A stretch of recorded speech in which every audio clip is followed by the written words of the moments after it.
So hello there and welcome to another episode of the DNF1 F1 podcast.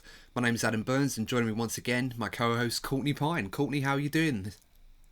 Yeah, very good, mate. Just come back from a lovely meal at the pie and mash shop, so I can't complain. Which one did you go to?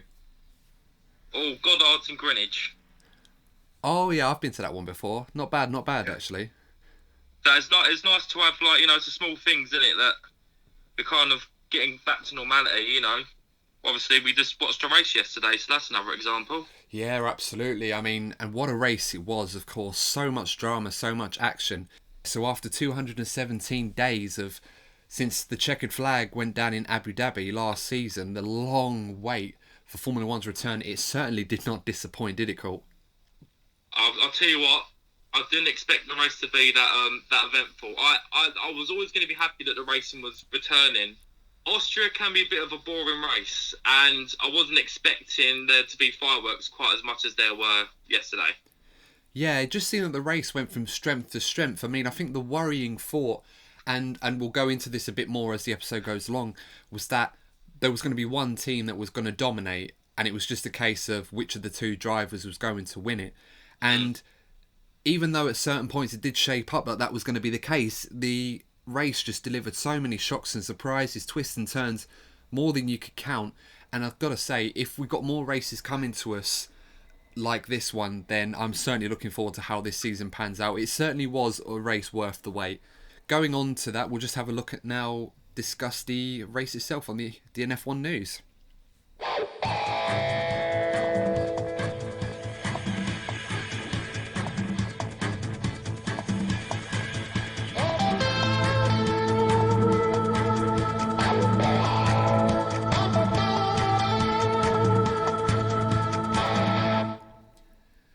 So obviously, as you would have known by now, given how the news works in Formula 1, and obviously we've had our first race at long last, the Austrian Grand Prix.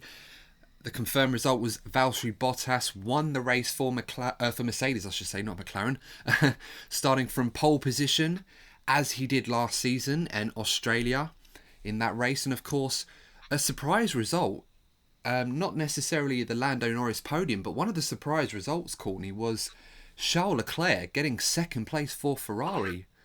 He had a really strong stint after the second safety car, didn't he? Yeah, no, absolutely. And I think given Ferrari's pace that they showed all weekend long, the way that race panned out, it didn't look like at the start that Ferrari were going to be anywhere near the podium, let alone in second position. So, and Charles himself, I don't know if you were watching the team radio after the race, he quite often said how difficult that car was to drive, especially after what Sebastian Vettel was talking about. And he claimed that it was one of his best performances for the Scuderia, even in his career.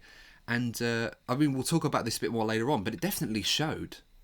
Yeah, he definitely drove the heart out of that thing, because, one race in, Vettel's already had a spin, so it's clear that the car has handling issues. So the fact that he pretty much outperformed the car, but the way that he sort of done it emphatically, given the chaos that was going on, throughout the field. Credit where credit's due. That was a great drive by Charles Leclerc after that second safety car. And I think, speaking of Charles, one of the biggest asterisks I personally, as a Ferrari fan, have over his driving is that there's no denying that he's absolutely lightning quick at the best of times, and there are occasions where he can hold his nerve, but quite often in a weekend you require faultless performances from your top drivers to deliver consistent results at the front end of the field. And last season Charles himself admitted quite openly that he made costly mistakes, which more often than not costed him not just big points but race victories. And to put in a performance like that when the car was clearly nowhere near as competitive as it has been, relatively speaking, over the last few years. Probably the worst it's been since 2014. And he put together a brilliant performance in a race where circumstances changed. And granted, despite the deficiencies of that Ferrari that we was laid bare to see at long last, he made the moves when he had to. And he was very aggressive in some of his overtakes. I tend to judge drivers by how they outperform a car that isn't doing too well on the grid, and we saw it regularly with Lewis Hamilton during his latter years at McLaren, when McLaren were third, sometimes the fourth best car on the grid, and he was still managing to get podiums and wins from the thing. So, that's why I look back at Lewis's career, and I see him as one of the best of all time because of what he has done in the cars that aren't so good. So, for Charles Leclerc fans out there, seeing him get a result like that in a car which is possibly the fourth, maybe the fifth best car at the moment, get a second place, it is impressive. Yeah, and we should emphasise that because now he's taken over the mantle from Sebastian Vettel. Even though there were at times last year we felt that this had shifted in his favour, the resources and the role of the number one title driver, if you like, at Ferrari now sits firmly in his cockpit, literally. Now that's and it literally sits with him to deliver that for Ferrari. Of course, we've mentioned that there will be a lot of support for Sebastian Vettel, but Ferrari's eggs are firmly in Charles's basket now to deliver those results and be the number one driver. And he certainly put in a performance yesterday very much worthy of that sort of title in a team like Ferrari. But of course, we'll talk about them more later on in this episode. We should really move on to Valtteri Bottas, his performance in the Mercedes. Not as straightforward as it may have seemed. Of course, Mercedes in their new black livery, which, as I said before last week, is absolutely immaculate, absolutely gorgeous. And Courtney, I've got to say, I know I was a lover of the AlphaTauri livery, but I've got a new favourite livery this season. I don't think you'd be denying me of that one. Oh no, I think it looks great. I was fanboying over that car on the Instagram page all week. So I'm sure those who follow are fully aware of being irritated by the level of fanboydom I've been showing for the car. Yeah, no, I completely agree. I think what's interesting is it's the race suit, the helmet, the car, the full ensemble, especially in Lewis Hamilton's case, because now he's blacked out his helmet with the purple livery, almost like it's a can of Strongbow dark fruit. Of course, you know, that's what it reminds me of. But no endorsement here. But nonetheless, do you know what it reminds me of? It's one of those, if you got in your regular racing film, and you look at not necessarily the antagonist of the film, but you've got the king, the champion, the one that needs to be dethroned. How the livery, how the race suit, the helmet would look. You know, the guy, the one that everyone's looking out to beat. That is exactly how Lewis Hamilton is seen in Formula One, and he certainly has that level of appearance where, you know, it's almost intimidating, I suppose, for some drivers. Not in a bad way, but like, this is the level you have to reach to, and he certainly looks the part. And, you know, it's funny you should touch on that. I want to, you know, make a brief reference to the politics in Formula One. You know, you recently touched on the fact that Lewis is very much seen as the man to beat, and Mercedes are very much seen as the team to beat. You know, they've dominated for so long now. And the level of protests and the level of assessment of everything that Mercedes and Lewis do by other teams, given that there were, 2, maybe 3 protests against Mercedes and Lewis over the weekend?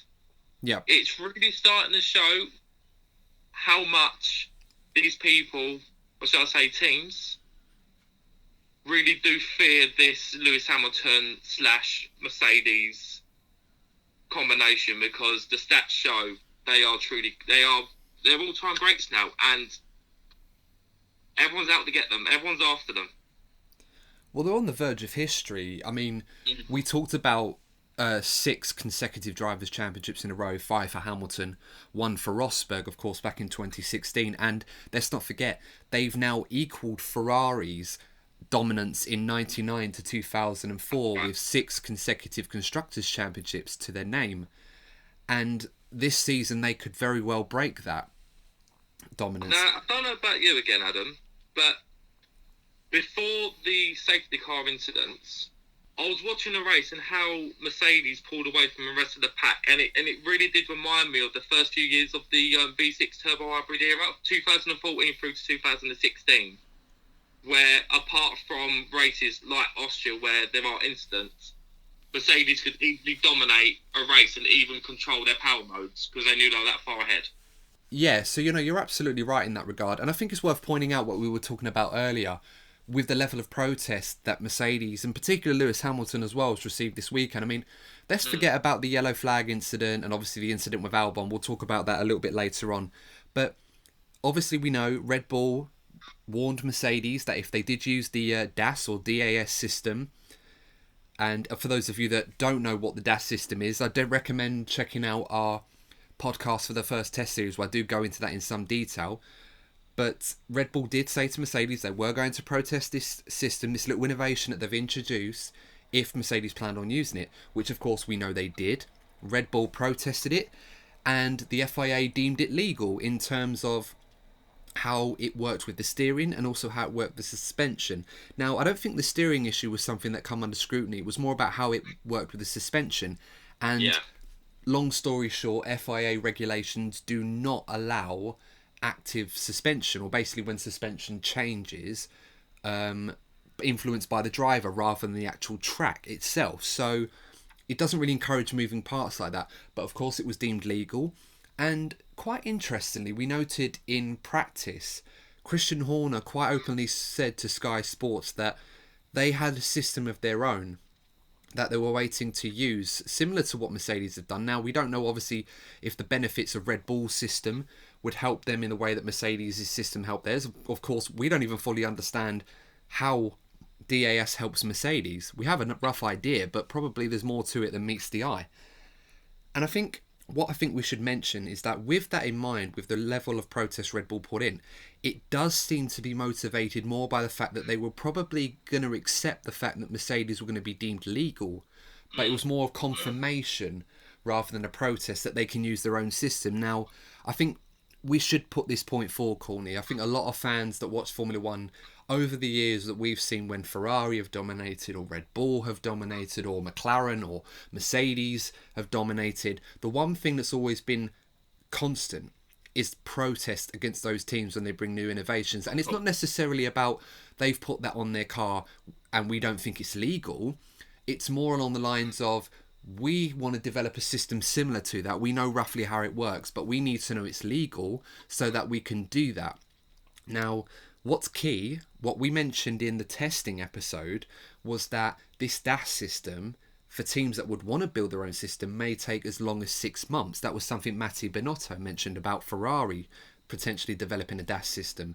And because the rules back then, as we knew it before the COVID situation, they were only going to be fixed for a year before the new 2021 cars were going to be put in place. So feasibility wise, it would have made no sense to develop these systems. Now we fast forward, and for the first race of the season that we've just had, the rules will be in place for another year. So for those teams that originally looked at DAS and thought, no, it's not going to be worth our time because it'll be on the car for 6 months, now those systems will be on the cars. Let's assuming they've spent the time in lockdown building one, they'll be able to have those on their cars for effectively 2 seasons now. So it does change the outlook on whether or not DAS is a good thing. And this is assuming it has a massive tangible benefit to their performance. We still don't know yet, do we? Exactly. We still don't know. Exactly. I mean, let's be honest, you can't just stick a system or anything on one car, put it on something else and expect it to go faster. Of course not. Yeah, in Red Bull's case, long story short, I think, yes, the level of scrutiny was quite intense on Mercedes this weekend, but I do feel it was more for confirmation purposes rather than to have a little fit and say, no, Mercedes can't have this, it's unfair. It might appear that way in testing, but I feel like it's more because there's an actual use that being gotten out of DAS for the time frame. It's more for confirmation purposes. And I think that leads us nicely to the actual race. We were talking about Valtteri Bottas earlier, and I think it's worth talking about him again, Courtney. As we said, he had a difficult time managing the car in terms of the race. Quite often we saw moments where the Mercedes, both drivers, were told to be mindful of their gearboxes and staying off the curbs. Now, yeah, that's right. From what I understand, the nature of the problem was that there has been an issue, a long-going issue, with the reliability improvements that Mercedes have had with their engine. However, this has not really extended to their gearbox, and apparently Mercedes have had issues with the electronics and the wiring for the gearbox. Now, because of this, there may have been a potential problem where the rumbling and the vibrations generated from those very, very unorthodox curbing that Austria is quite infamous for there were quite a lot of cars that were having issues, be Yes. it different issues, but they were all seemed to be tying into the same, cause, which were the curbs. Because I reckon that's what happened to Verstappen's car, for example. Quite possibly, although I haven't got it confirmed what was up with his car yet. But one thing I do know was this was one of the issues last Stroll had. And this is kind of what motivated Mercedes to adopt a more cautious approach to their driving. It wasn't one of those subliminal messages that they were telling to their drivers, basically coded to slow down, manage the pace, don't battle each other, because we're all sitting there wanting the Mercedes guys to fight each other, because let's be honest, that was where the race was going to be won and lost. Yeah. And it never really happened. Lewis always got close to Bottas, but never really enough to really make a move. But that aside, I mean, hat off to Valtteri Bottas. Again, I know it's very tempting to say, oh, this is like Valtteri Bottas 3.0. It's like a brand new Bottas. He's finally going to take this championship to Lewis Hamilton and really, really fight him. And more importantly, defend his seat, because let's be honest, Courtney, that is a driver that is one of the drivers on the grid that will probably not have their seat confirmed for next season until near the end of it. So that's a man under pressure. Well, yeah, I think, it's pretty obvious that both Sebastian Vettel and George Russell are waiting for that seat to be available. No, I absolutely agree. I mean, the Vettel option may seem less and less likely in recent weeks, and personally, I think George Russell should be the man to go into that car to replace Bottas, personally, or Hamilton. We don't know Hamilton's contract. Although we both feel that Hamilton, get that right, is more likely to stay on at Mercedes, there does seem to be a growing belief that perhaps Valtteri Bottas' time at Mercedes is coming to an end, assuming that he doesn't put together more performances like he did this weekend. I mean, we saw the exact same thing happen in Australia. We saw a man that dominated the race. We saw a man that really took it to his teammate, really was almost defiant with the famous message to his team, for those that are concerned, fuck you. Language. Well, I'm only just repeating what Valtteri said, children. Probably going to be the only one on this episode, but nonetheless, it kind of filtered out. It faded away, that championship challenge, very, very quickly. So, as impressive as Valtteri was, and a lot of things in his life have changed, probably for the better. Obviously, last year was battling a difficult divorce. Obviously, he's in a new relationship now. He's a lot more active on social media, which is a good thing for him.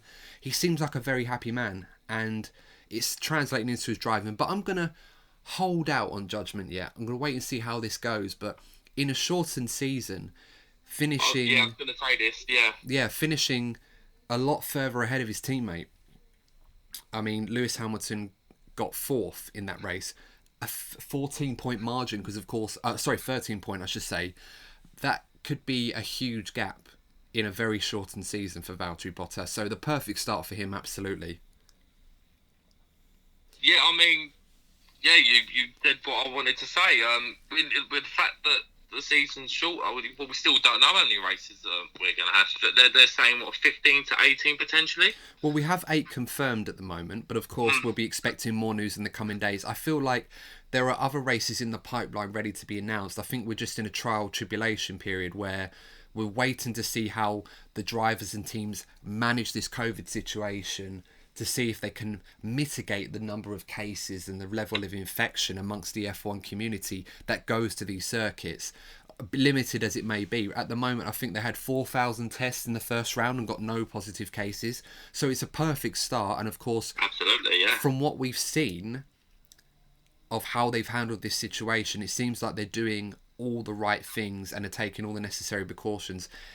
So hopefully that will continue and we should have more races announced very, very soon. But obviously the point stands that a 13-point gap in the championship after one race, it's a very good start for Bottas. And Lewis, it was far from perfect from Lewis this weekend. Let's be honest. I mean, it was a bit of a clumsy weekend, I'd say, for his standards. But there were a lot of distractions, and I'm not referring to the Black Lives Matter movement. I mean, there were two maybe three protests against him in one weekend. And it's a well-known thing in Formula One that it's all about flow and rhythm for you to have a good race weekend. And you, like, at the end of the day, as great as he is, he's only human at the end of the day. And if you keep on having these distractions, it can affect your flow in a race weekend. No, and you're absolutely right. And I think Christian Horner was as blunt as to say that Lewis needs to think about his driving in some regards. I don't think it was a malicious dig at him, but it was definitely motivated by the incident he had with Alex Albon towards the end of the race. And of course, for those of you that didn't see it, after a safety car period, Alex Albon was on the softer tyres. Lewis and Valtteri were on harder tyres that were much older, and Albon went for a move on the outside of turn 4. It looked like he was going to make it, but then Lewis's car understeered out of turn 4 and into Alex Albon. Courtney, what would you make of that 5-second time penalty that he got? Do you think that was fair, or do you think that was a little bit harsh on Lewis? I think it was a fair penalty. I think the stewards went straight down the middle with it, to be honest. I imagine that Red Bull and Albon wanted a bigger penalty. But, you know, again, you said it yourself, he understeered out the corner. So he was wrong in the sense where he didn't give Albon enough space initially. But the actual contact itself I would consider to be a racing incident. So I reckon he got penalised for not giving Albon enough space initially. So that's why I feel that the penalty in the end it could have been a lot more damaging for Lewis in the end. But I think a 5-second penalty was fair. Yeah, I mean, looking back at it, there's a lot of different interpretations that can be made from that incident. I think one thing we can both agree on, that Lewis hitting Albon was not intentional. We know Lewis was not trying to deliberately squeeze Albon too far. He looked like he was trying to give him enough room. And I think the key point was the understeer. A lot of people saying Lewis should have turned in harder. Well, Lewis's hand motions did not vary throughout that corner at all. He had the full lock applied. And yes, granted, he could have lifted off the throttle a little bit more. He certainly couldn't have braked, because if he did that, he would have just skidded and locked his brakes and just took Albon off completely with himself to follow. I think what it comes down to are two things. One, obviously, the collision that caused Albon to go into the gravel and completely wrecked his race. But also the fact that, let's think of it this way. Watching football as well, you see penalty incidents where the striker will make a movement that really forces the defender into a position where they can't go anywhere, and they end up catching the striker inadvertently. There's nothing they can do, and they'll draw a foul to win a penalty. It's the Formula One balance, or it's the Formula One version of catching a defender off balance. Exactly. Basically. Whilst we both agree that Lewis did not intend to hit Albon, the collision, while some may deem it to be a racing incident in some regards, the fact that Lewis was kind of put in a position where there was nowhere else he could go, but nonetheless probably was at fault in that position, if you're going to attribute some level of blame, it kind of drew that penalty towards him, because Albon had ended up going off in a position where he had the right of way at that moment where impact had happened. Which is some doing going around the outside of turn 4. I'd not seen really many overtakes happen throughout the weekend, including F2 and F3 races, a lot of them ending in tears. And unfortunately for Alex Albon, who so desperately needs to get a podium for himself, wants one, has been so close on 2 occasions, only to be hit by Lewis on both occasions. Amazingly. Of course, this time, though, Lewis, not really much he could have done about that one, but that's how it goes. But I'm sure Alex will get opportunities. You have to look from the Alex Albon perspective. Don't you think that was a bit risky, given the circumstances? It was risky, but I think, given the confidence he would have had on those softer tyres, and bear in mind they would have been fresh soft tyres with only about 13-14 laps to do in the race, they could really push them. Clearly had the pace in that Red Bull throughout the race to really think he could go after Lewis, and probably felt that he had to do it sooner rather than later, because he didn't want Bottas to... Exactly. I think if he was just fighting for second, he might have been a bit more patient, rather than trying to go after him and Valtteri, because that would have seemed inevitable if he'd have got the move done. Unfortunately, it didn't work out for him, but I'm sure there'll be plenty of opportunities for this. I'll be surprised if Alex Albon does not end up on the podium this season. He's got the car, relatively speaking, compared to everyone else. He's got the second best car on the grid. He's a very talented young driver. And I know that he'll be back for more opportunities. Hopefully he can get one done very, very soon. Of course, next week in Austria again. So he may get that opportunity sooner than he thinks. But speaking of podiums, of course, before we break for the halfway mark, we've got to talk about Lando Norris. The absolute hero legend performance that Lando Norris has put in to get his first podium of his career. And of course, McLaren, that's a back-to-back, or almost back-to-back podiums with the exception of Abu Dhabi. But yeah, 2 podiums in 3 races for McLaren. That's yeah, it may be too soon to say that they're back, but it's certainly good to see them sort of in and around the podium places. It's been way too long for a team of that size to, be so far away from the podium as they have been recently. Yeah, and of course Lando himself quite jokingly saying, in the last 3 months I've gone from a Twitch streamer to get the third youngest driver on an F1 podium. Of course behind Lance Stroll and Max Verstappen, of course, that were younger than him when they've achieved their first. But yeah, I mean, what a performance from Lando Norris. And it was a good race drive. I mean, qualifying, he was excellent. He qualified 4th, which of course became 3rd when Lewis got that penalty for speeding under yellow flags in qualifying. And he drove a very solid race. He battled hard with Charles Leclerc and Sergio Perez and his teammate Carlos Sainz for much of that race. And I think there was a moment in that race where I worried for Lando, where he went for a move on Sergio Perez early on, and it kind of was a bit risky. It didn't really need to do it and unsettled him, which really made the move on him from Charles Leclerc a lot easier, and it kind of put him into his teammates' grasp. But he recovered from that, and he made the move on Perez towards the end, and he sent it into absolute overdrive on the final lap, which, if you haven't seen that final lap, guys, I definitely recommend it. Yeah, definitely give it a watch. To overhaul that gap, yeah. I must say, with Lando Norris, as you know, Adam, I've been a big fan of his since his F2 days. Yes. Now, there's no doubt in the talent that he has, and I regularly watch, the highlights of his streams on YouTube. He's been one of the people that have, helped us get through lockdown with, the entertainment value that he's given us. I think he has the hallmarks to be a future superstar, particularly in the UK. The one fear I had for Lando, there's no doubt in that, the ability that the lad has. But I always thought, as great as it is that he has a laugh and everything, and he's very popular in the grid, does he have that grit to be competitive? Because sometimes when I see drivers that are very popular in the grid, I'm sometimes led to believe, is that because the other drivers in the grid don't fear them? Do you see what I mean? The drivers, if you have a look, Lewis isn't very, generally hasn't been very popular. Sebastian Vettel wasn't during his Red Bull days. There's usually a bit of a correlation between, a lack of popularity and, being a successful driver. And that was my fear for him last season. He had some near misses, didn't he? He was close to getting some 4th and 5th place finishes if it wasn't for mechanical issues. But there's always my fear, he's constantly getting beaten by his teammate. But coming into this season, yeah, he's almost like a new driver. He's been consistently quick all weekend. He was consistently beating his own teammate, and that's always the hallmark, isn't it, when you're a Formula 1 driver? And who knows, maybe the announcement that Sainz is leaving is, giving him the push that he needs to actually make a statement. Almost create his own identity as a driver in the sport. Particularly with a new teammate coming in next season, he might want to make a statement and say, hey, when Daniel Ricciardo comes in, don't think he's going to automatically be a number 1 driver. I already sense that Lando's starting to build that team around him. I know it's only been 1 race in, but you can sense it by how much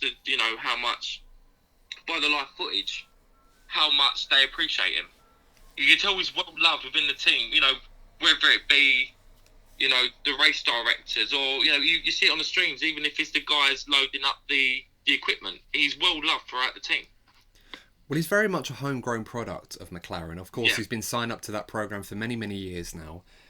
And they're finally starting to see the benefits of the investment that they've put into Lando Norris. And of course, you're absolutely right to mention that with Carlos Sainz moving on, Daniel Ricciardo coming in, the expectation for some people would be for Daniel Ricciardo to step in and really use his experience and his speed that perhaps Renault have not really been able to provide him the tools to deliver on, to really take over that team where Carlos has left off. Now, of course, we should stress that whilst Carlos is wearing that McLaren shirt until he moves on to Ferrari next season, he's going to be the absolute utmost professional in his performances. He's not going to be letting off the throttle. So Lando's not going to have an easy ride this season. But you're absolutely right. He's got to put in performances where he can really capitalise on a lot of pace in qualifying that he's shown, especially last season. Of course, let's not forget, he actually beat Carlos Sainz in head-to-head in qualifying, which was impressive enough. So he's got the speed, but he just has to deliver it on the Sunday. Hopefully he will have better reliability. The McLaren did seem a lot better, and he managed it quite well, and obviously was massively rewarded for his pace and his maturity that he showed. So yeah, a much improved Lando Norris. I think it's fair to say last season perhaps he was a little disarming by his comic antics or the way he carried himself. Now, of course, that's not us suggesting that he needs to mature, but you're right, it sometimes may come across as a little bit disarming, and hopefully he can put in more performances like that. But it was a brilliant start for him this season, and hopefully that's the first of many podiums. So I think I'm just checking the time now, guys, and I think it's probably a good opportunity to go to the halfway point. A little bit different for the halfway point this episode, guys. If you are watching on the DNF1 F1 Podcast YouTube channel, we've got a little bit of a sneak preview of something that we've got coming up very, very soon. Might be out this weekend or next weekend, but hopefully soon. But just have a little look for the next couple of minutes while we're on the break, and we'll see you on the other side of the DNF1 F1 Podcast for part 2.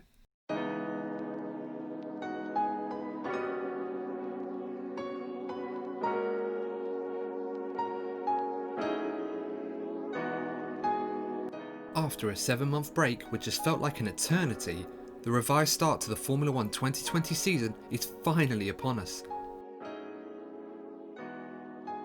Since March 2020, the outbreak of COVID-19 has left hardcore F1 fans to rely on esports, virtual Grand Prix, and the occasional F1 driver Twitch stream to help fill the void, whilst our favourite turbocharged V6 powerhouses remain dormant. Whilst these proved to be a hit with the F1 faithful, it also proved to be a fun medium to introduce newer fans to the sport. Now, if you're new to F1, first of all, welcome to the F1 community, and since you stopped by, make sure to like and share this video, and also please subscribe to the channel. It really helps us out a lot. We already have some great podcasts, and we'll be producing some great content for you guys in the near future, including more videos like this and hopefully a new gaming series for F1 2020. Okay, so shameless plug aside, you're probably wondering how you're going to understand a plethora of complicated rules and regulations, along with an ever-changing racing format that can seem quite daunting in order to enjoy Formula 1 racing. Well, with that in mind, allow Courtney and I to help you out and simplify the complexities as we take you through the DNF1 Beginner's Guide to Formula 1 racing. So welcome back to part 2 of the DNF1 F1 podcast. Now, of course, just before the break, we mentioned that we were going to show you a preview of what we've got coming up for you very soon. So let us know in the comment section what you thought and if you're excited for that. We certainly are, and we're hoping it's going to be very good. And yeah, it does exactly what it says on the tin. It's going to be an F1 beginner's guide for newer fans of the sport that obviously have been seeing a lot of the virtual racing, a lot of stuff on F1 driver Twitch streams, wanting to get into F1, but almost feeling a little intimidated in regards to understanding the rules and understanding what's required in order to enjoy a weekend, especially one like we've just seen. So hopefully that helps you guys a little bit. And of course, if when it does go live and if you enjoy it, let us know. We'll certainly be making more videos like that in the future. Now, coming back to obviously the weekend at hand, there were plenty of incidents actually and controversy going on before wheels even turned this weekend, most notably Sebastian Vettel's future. Now, from what led to understand is that an agreement between Vettel and Ferrari had taken place on the understanding that they could not come to an agreement over him staying at the team for beyond his current contract, which expires at the end of the season. But after an interesting interview with Sebastian Vettel after free practice, Vettel basically went out and said that he was never offered a contract. Nothing as much as a piece of paper was sent to his house to negotiate with his agent or the team at all. the only thing he got was a call from Mattia Binotto and Ferrari management to basically say that we thank you for your service to the team, but we will no longer require your services beyond your current contract. And that was it. And that's no way to treat a four-time world champion, is it? No, and this was a big surprise to see this. I mean, as a Ferrari fan as well, I was massively shocked because I'd kind of accepted, as many people did, that it's made sense for both parties that this was not going to work beyond this season. Yeah. It made perfect sense, but all of a sudden, Mattia Binotto was questioned on this following Vettel's comments, and he pretty much confirmed it. There was no denial. He said that they'd spoken to a few other drivers, including Carlos Sainz, who they eventually signed, as early as December last season, before the winter break. And, of course, the decision was made to have Carlos Sainz in the team, and then they informed Sebastian that he was no longer required. So what I find really strange and sour about all of this is why, if they're going to do that, and by the way, we should stress they're more than entitled to do what they did with Vettel in terms of saying they don't want to keep him beyond this season and they want to bring someone else in. That's perfectly their choice and they're absolutely entitled to go that way. But why, if you're going to do that, go to all the bother in saying that Vettel was your number one choice and he would be the guy that you'd want to be driving your car next season if you never really wanted him there in the first place, and signed Sainz in the manner that they did? Because this was confirmed by Zach Brown. They basically said that Ferrari had been in talks with Carlos as early as December. And Mattia himself had mentioned, yes, we've spoken to a few drivers. We always get drivers approaching us about availability of one of our cars for future seasons. And this is where they believe the discussions with Carlos Sainz had began. But again, I draw back to my earlier question. If that's what your plan is, why go to all the trouble in press releases and saying that Sebastian was your number one choice to the point where the driver was convinced that that was the case, only to just pull the rug from underneath him and say, sorry, Seb, thanks for the memories, but we no longer need you? Like, I mean, that's not good form, is it, from Ferrari? I must say, that was quite poor from their part. I mean, you can look at this situation and look at the car, the A-Spec car, shall we say, that they've developed this season, and I'm very right to ask this question. What on earth have Ferrari been doing since the end of the season? It seems if I was a Ferrari fan, I'd be massively frustrated right now. They've messed around with their arguably first driver. This is just my opinion. I think they've treated him poorly. And it just seems like they went in the completely wrong direction with the development of their car. If I was a Ferrari fan, I'd be asking some serious questions as to what's going on at the moment. Yeah, and I think as a Ferrari fan myself, I've mentioned this a few times, we started this podcast with the intention of being impartial. That completely went out the window. But I think you're absolutely right to point that out. I think, and this is what the worrying stat is in Formula One, for Ferrari this season as well. Now, we took the pole position time from last season. Charles Leclerc did 1 minute 3.0. Bottas's time this season was only half a tenth faster than that. So that's something. But what's worrying is that Charles Leclerc's Q3 time this season, which was only good enough for 7th, was 9/10 of a second slower than it was last year. Now, of course, one of the caveats we should point out is that Ferrari were running the engine that they ran last year, which was under massive scrutiny, and the investigation hadn't concluded that Ferrari had done any wrongdoing. Of course, we know that that still wasn't the case this season because the investigation they agreed that it would end under certain circumstances. And of course, anyone could see that Ferrari's performance in that regard was affected. But to lose 9/10 of a second on a car that's a year younger, it almost seemed like it would make more sense under the rules that were relaxed as they were to run last year's car and be faster. Yeah. Because that's what the times were implying. Of course, we should stress that the Ferrari long run pace, particularly on the harder tyres, was rather good until Lando Norris did the fastest lap of the race. Charles Leclerc was very quick on the medium tyres towards the end. So that's something. But it's got to be said, Courtney, you're absolutely right. What on earth have Ferrari been doing over winter testing? Now, we should stress again that Ferrari were very much aware after pre-season testing that there were flaws with that car, and they've had if you like, the luxury of not having any races up until last weekend to be exposed on this, so they could, when the teams were allowed to go back, returning from lockdown, to develop these new aero parts that were rumoured to go on at Hungary. In some cases, they may come onto the car in Austria next weekend. And they could be worth, according to Mattia Binotto, as much as 0.3 of a second in the corners where he felt they were struggling. But if you take that away, that's still 6-7 tenths that they're off the pace. Yeah. And they're losing all of that, you could argue, in a straight line. I mean, we looked at the lap-to-lap comparison between Bottas and Leclerc in qualifying, and you could see that Ferrari was so much slower on the straights. It was incredible. I'd never seen anything like it.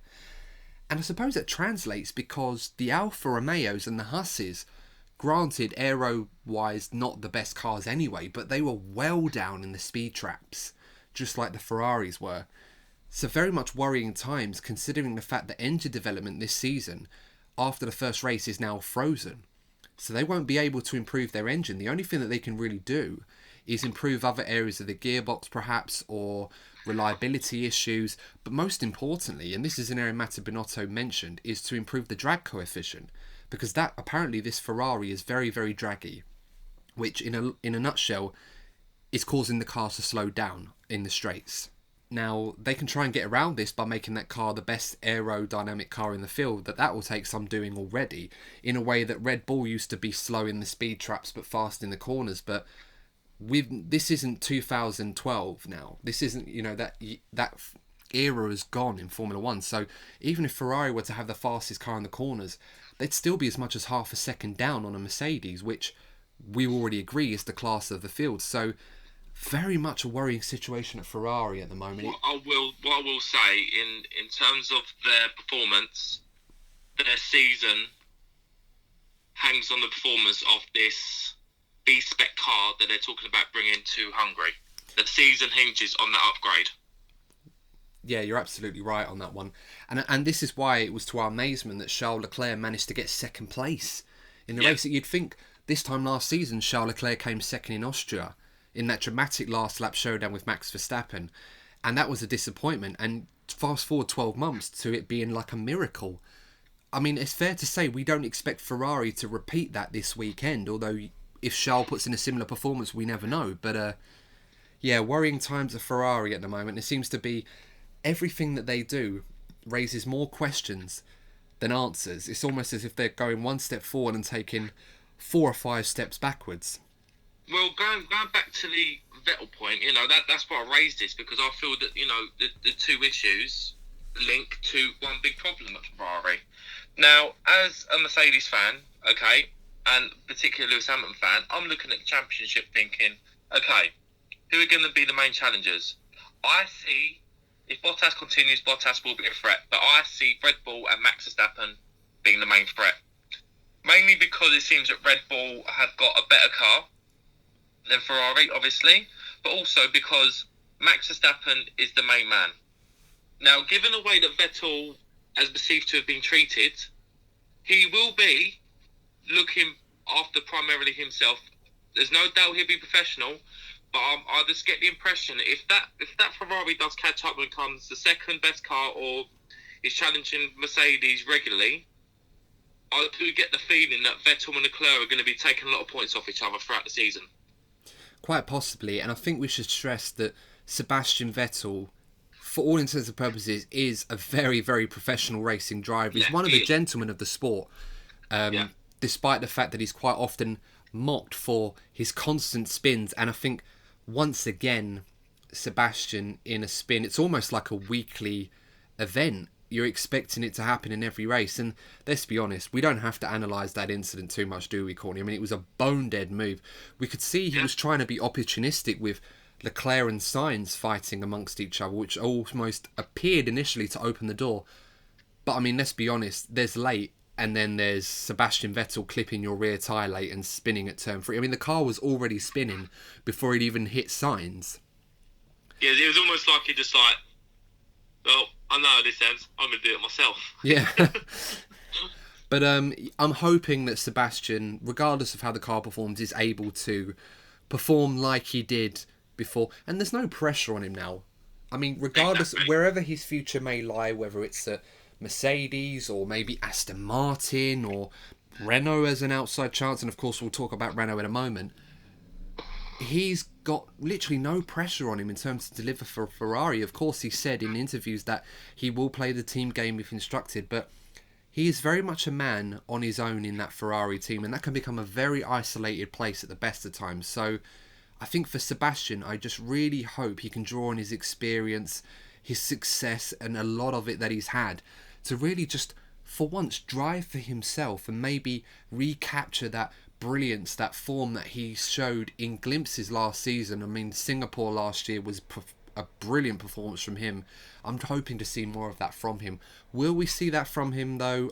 I don't know. The car has certainly got to be a lot better, but it's going to be a very difficult season for Ferrari if they're not able to get their act together. I mean, I hope that by logically speaking, the fact that their car is so bad this year implies that perhaps they put all of their efforts into the 2021 car, which of course we won't see till 2022 because development has been frozen on that car for another year. So a lot of questions for Ferrari to answer, and I'm hoping that the worst of the car this year is what we're seeing right now and that they will improve in weeks to come. I'm hoping this upgrade will be better than we originally think it will be, but we'll have to wait and see on that. But the problem is, given the nature of the sport, Red Bull and Mercedes aren't going to be slowing down anytime soon.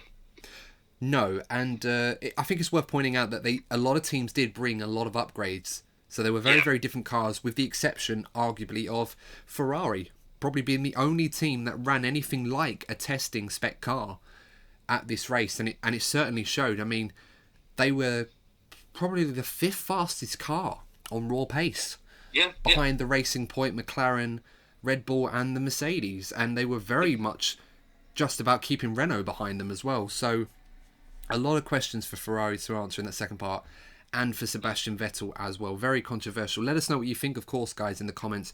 If you think Vettel's been hard done by Ferrari, or if you think Ferrari will recover their season, or will they be able to get back ahead of Racing Point and McLaren, or what will they do this weekend? So many questions for them. What a depressing question to ask as a Ferrari fan. Are they going to be ahead of the midfield teams? Well, we talked about this in testing. Situation. We talked about it in testing, the possibility of Racing Point in particular getting on a podium and finishing ahead of Ferrari, and it was almost taken as if like, oh, could you imagine how funny that would be, rather than actually being a serious possibility. And I think I tweeted out over the weekend that, judging by the pace we saw in practice, the only car faster than last year's Mercedes, as a homage to the RP20/W10 that Racing Point are running, was this year's Mercedes. But of course, Red Bull showed their hand, showed their pace, and we'll just have to hope for Max Verstappen's case that he gets a bit more luck in terms of reliability, which has been his Achilles heel at Red Bull in recent years, has been the reliability, but this time not necessarily on the engine side, so that's a good thing. Yeah, in terms of Ferrari, I mean, team of that size, Adam, as you know, I've said it a million times on this podcast, Ferrari are a national institution, and if things don't go well, you have instant pressure. Yeah, and in the worst degree as well. A lot of pressure on Ferrari's shoulders, a lot of pressure on Mattia Binotto's shoulders. Yeah. It just seems like he's starting to unravel, and some of his press conferences almost starting to see trends of Arriva Bene when he was under big pressure. Not as... I mean, he still is very welcoming and friendly, don't get me wrong. I mean, he's definitely been a breath of fresh air at Ferrari, but when pressure mounts, you start to see a little bit more defiance and a little bit more assertiveness in the body language and the way they carry themselves in interviews. And I just hope that Ferrari can find not incremental, substantial improvements in order to catch up to the rest of the field. But given how poor that car was, I think they would have been delighted to get a second place after the first Grand Prix of the season. Absolutely, yeah. So moving from Ferrari to another team that's obviously had a bit of a mixed fortunes this season, a poor start by their accounts, is Renault. And, of course, Daniel Ricciardo had that problem. Esteban Ocon, his first race back in a long time. And Ocon didn't do a bad job, but definitely will be expecting more from him as races to come. But he's a driver, Courtney, that really could have done without this extended break to COVID. I mean, he'd been out of the sport for well over a year. He wanted to get back into that Renault. Obviously, testing performance showed he was on par with Daniel Ricciardo for a lot of the time. So He certainly hadn't lost the speed, but having been away from the sport because of that extended break and just to jump back in, it's worth pointing out that he, more than most, probably needed a good weekend, a solid amount of driving. Nicola Latifi as well in that regard, in fairness for Williams. Absolutely, yeah. True. So what did you make of... I was going to say, what did you make of Renault's weekend? I mean, I would say that the results are pretty much what I expected from Renault. I mean, Renault, going from the engine supplier to the all-domineer and Red Bull, have been arguably the worst engine supplier in the V6 turbo era, and it just seems that they've always been sort of struggling, towards the back end of the midfield. You've got to remember the next season they're not going to have any customer engine suppliers. It just see they Renault need something to rejuvenate them, because their reputation in F1 at the moment is only going downhill. So they need to make a big statement. They need to, bring in a high profile driver, bring some new investment, bring some new brains. But they definitely need to revamp as a brand in Formula One.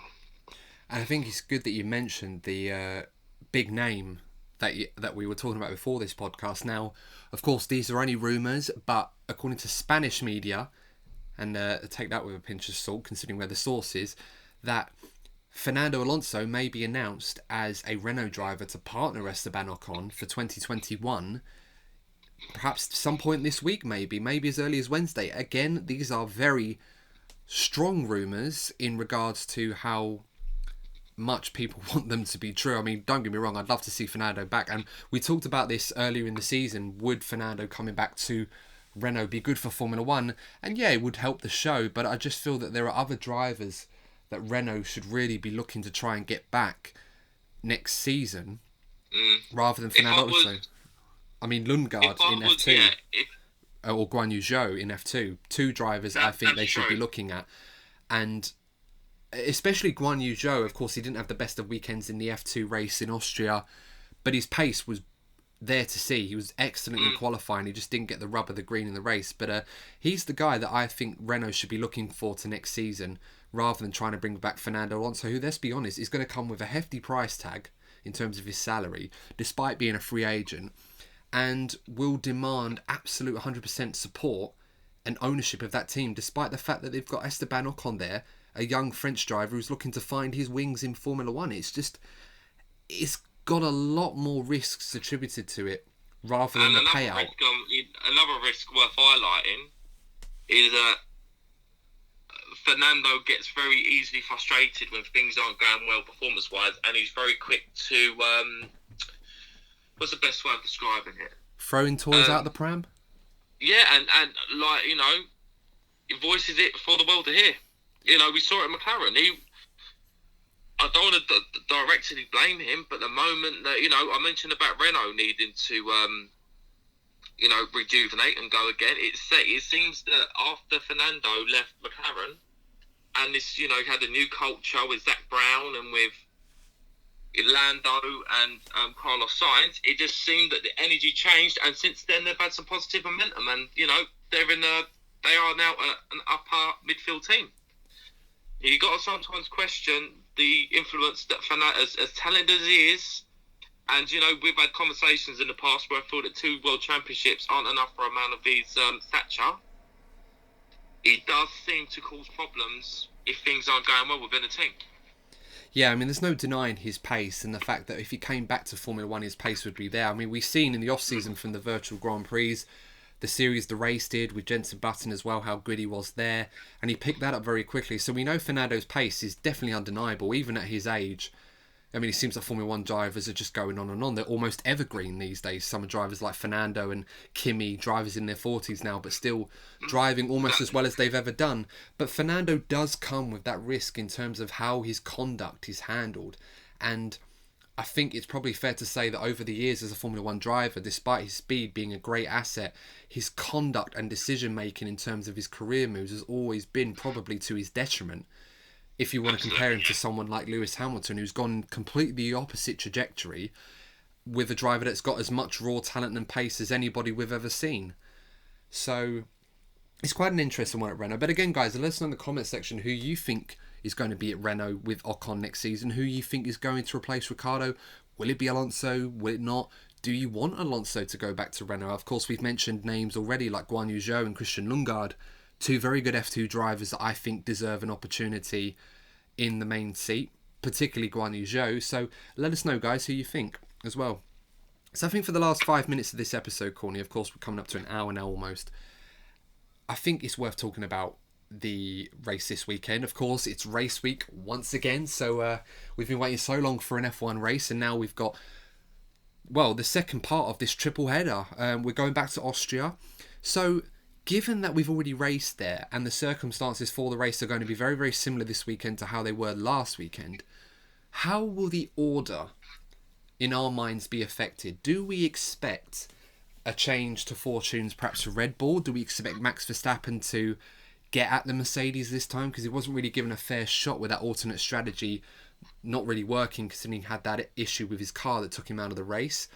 Or do we expect Mercedes to at least right the wrongs in terms of Hamilton's poor fortune this weekend, and perhaps a return to form for them, and perhaps the second Bottas win in a row? What do we think?